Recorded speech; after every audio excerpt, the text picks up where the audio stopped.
तो Avengers infinity Wars का एक ऐसा अंतिम सिचुएशन जिससे कि फिर से वही किस्सा आता है कि with great powers comes great responsibility. हर ताकत का एक कीमत होता है, लेकिन जब ताकत खुद ही एक राज बन जाए तो उसकी कहानी और भी ज्यादा गहरी हो जाती है। तो ये इन्फिनिटी स्टोन्स एमसीयू में जितने ज्यादा पावरफुल दिखाया गया है, असल में उनकी गहराई और भी बहुत ही ज्यादा है। तो फिर से स्पॉइलर अलर्ट के साथ हमारा वीडियो स्टार्ट करते हैं।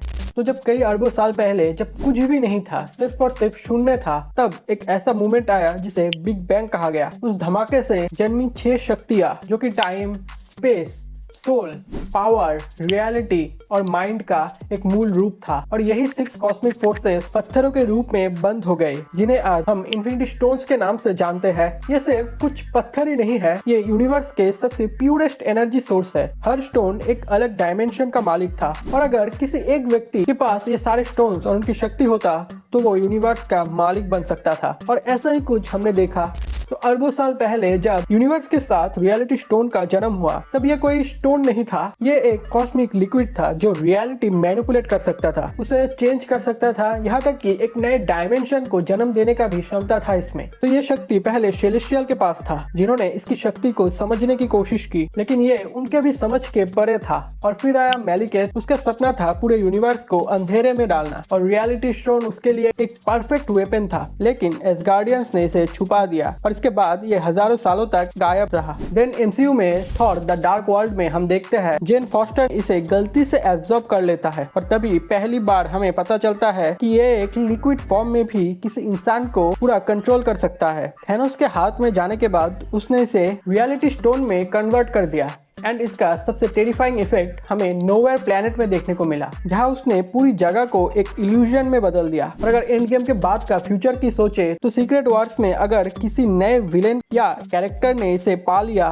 तो वो अपनी ही रियलिटी क्रिएट कर सकता है। डॉक्टर स्ट्रेंज 3 में भी एक ऑल्टरनेट वर्जन मिल सकता है जो कि मल्टीवर्स का कंट्रोल पूरी तरह से बदल सकता है।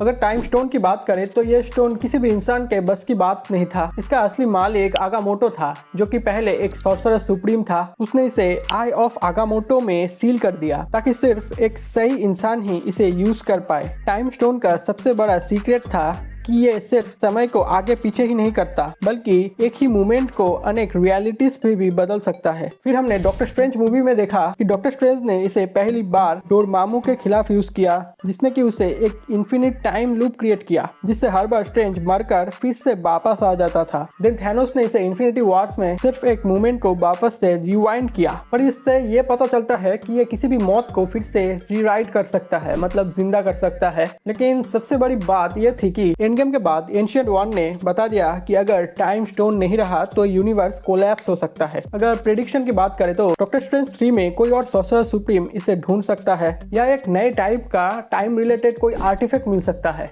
अगर सोल स्टोन की बात करें तो ये स्टोन बाकी से थोड़ा सा अलग था। बाकी सारे स्टोन सिर्फ पावर या रियलिटी कंट्रोल कर सकते थे, पर सोल स्टोन एक लिविंग एंटिटी जैसा था। ये एक अलग डायमेंशन क्रिएट कर सकता था, जिसमें जो भी इसके लिए सैक्रिफाइस होता उसकी आत्मा उस डायमेंशन में चला जाता। सबसे पहले इसे एडम वॉरलॉक ने यूज किया था, पर एमसीयू में इसका गार्डियन बना रेड स्कल, और इसका सबसे बड़ा रूल था कि एक सोल दो और तभी एक सोल लो। अब एमसीयू में थैनोस ने इन्फिनिटी वॉर में गमोरा को मारकर इसे हासिल किया, पर उसके बाद नताशा का भी मौत इसे वापस लाने के लिए ही हुआ। लेकिन एंड गेम के बाद भी कोई नहीं जानता कि जो मर गए हैं वो सिर्फ मर गए या किसी और डायमेंशन या रियल में चले गए। अभी तक का सिचुएशन से तो हम यही कह सकते हैं कि उनका दी एंड हो गया। अब क्योंकि आगे सीक्रेट वॉर्स एंड एवेंजर्स 5 जैसे बड़े इवेंट्स आ रहे हैं, तो एमसीयू भी रिसेंट इवेंट्स से कुछ और अलग धमाकेदार करना चाहेगा। तो हमें नताशा और गमोरा की आत्मा को वापस देखने से मिल सकता है maybe. And soul world अब भी एग्जिस्ट करता है, और हो सकता है कि डॉक्टर स्ट्रेंज या फिर कोई और इसे वापस लाए।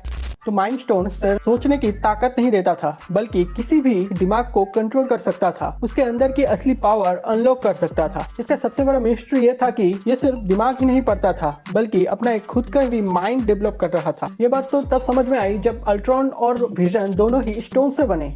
लेकिन इनकी पर्सनालिटी बिल्कुल ही अलग डेवलप हुआ। लोकी ने इसे 2012 के एवेंजर्स मूवी में चोरी किया था और इससे पूरे न्यूयॉर्क में तबाही मचा दी। अल्ट्रॉन ने इसे एक नए शरीर में डालने का प्लान बनाया, पर एट द एंड वो शरीर विजन बन गया। वांडा का पावर्स भी इसी स्टोन की वजह से जागा था और वांडा विजन में दिखाया गया कि ये स्टोन वांडा और विजन दोनों के अंदर ही अभी भी एक फ्रेगमेंट छोड़ गया है। एंड फ्यूचर एमसीयू प्रोजेक्ट्स में व्हाइट विजन, जो कि वांडा विजन के बाद एकदम से ही डिसअपियर हो गया है, उसका रिटर्न हो सकता है with connection of mind stone.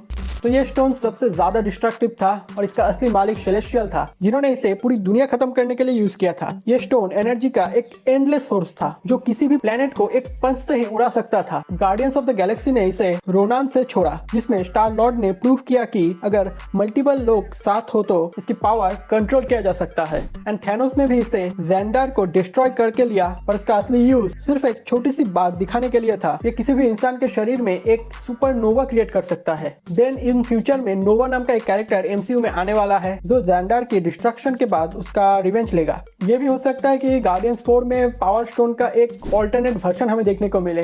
Space stone यानी टेज़रैक्ट सिर्फ एक टेलीपोर्टेशन डिवाइस ही नहीं था, ये स्पेस को बेंड कर सकता था, नए डायमेंशन खोल सकता था और इवन ऑल्टरनेट रियलिटीज में भी ट्रैवल कर सकता था। 2012 के एवेंजर्स मूवी में लोकी ने इसे यूज किया, पर ये टेज़रैक्ट तब सिर्फ एक बॉक्स ही था जिसमें स्टोन सील था। थैनोस ने इसे क्रश करके स्पेस स्टोन को अलग किया, जिससे कि ये पूरी तरह से एकदम एक्टिव हो गया। फिर से अगर कोई प्रेडिक्शन की बात करे तो लोकी का कोई ना कोई ऑल्टरनेट वर्जन अब भी कहीं ना कहीं एक स्पेस स्टोन ढूंढ सकता है। देन मल्टीवर्स सागा में इसे एक नए तरीके से इंट्रोड्यूस किया जा सकता है।